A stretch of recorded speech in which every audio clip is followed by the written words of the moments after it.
Ahead in Technology Thursday, the impact of Nintendo's wildly popular Pokemon Go. The best daily deal in Chicago. The WBBM Noon Business Hour.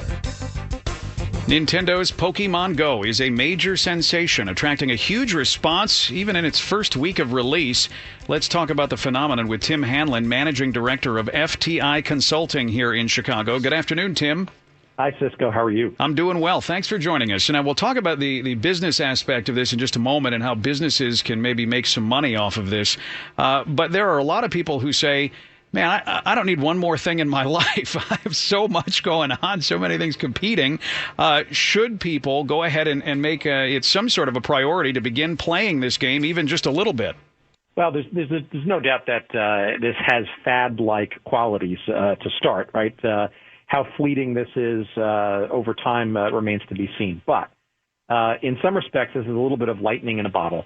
In that it is a huge craze with a big brand name, Pokemon, which is obviously well known and well regarded by many people and many fans all over the world, and has become a de facto entry point or excuse for an app that essentially is setting the table for something very transformative, and many in Silicon Valley have been waiting for a number of years, called augmented reality, which is this sort of interface between one's mobile device and the real or physical world, and combined to creating experiences that are hugely impactful and beneficial to consumers, and just as a game-playing thing to start. Since it will likely take off and it'll move into so many different areas, if people stay on the sidelines and say, nah, it's just a game, I'm not going to play with that, will they, and I'm thinking even for future employment, will they be at a disadvantage if they don't at least learn a little bit about augmented reality? Yeah, I think it's augmented reality plus the realities of things like mobility, a mobile device, and location, which is becoming more and more important for marketers, frankly, for all kinds of services, trying to leverage the ubiquity of a mobile device. Everybody's got one, it seems, and its ability to be pinpoint targeting for wherever that device might be. You layer in this augmented reality function, in this case via a game or a gaming kind of intrigue via the Pokemon Go app, and you have basically a combination of something that's going to be perhaps transformative to things like promotional marketing. Think coupons, think things driving traffic to stores and people coming in to visit that may not have visited before. Frankly, it could even be, look, the Art Institute is even doing things with it literally this week, where you can literally go around in the museum and find various Pokemon things to do and to capture.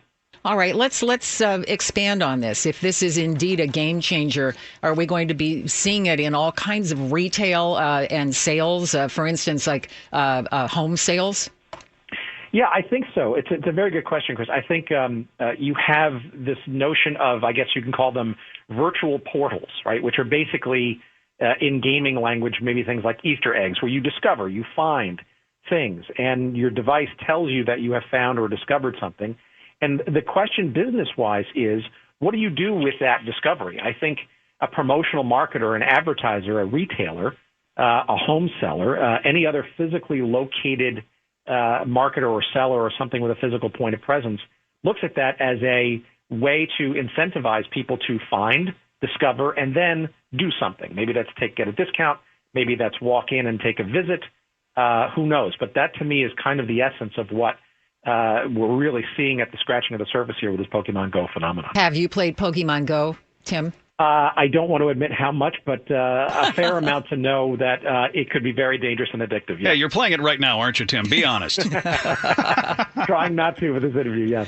It's just a phenomenon, no doubt about it. Thank you, Tim. Yeah, Tim Hanlon, Managing Director at FTI Consulting in Chicago. And this is the second person we've interviewed this week who said he's really addicted to it. Very habit-forming, yes.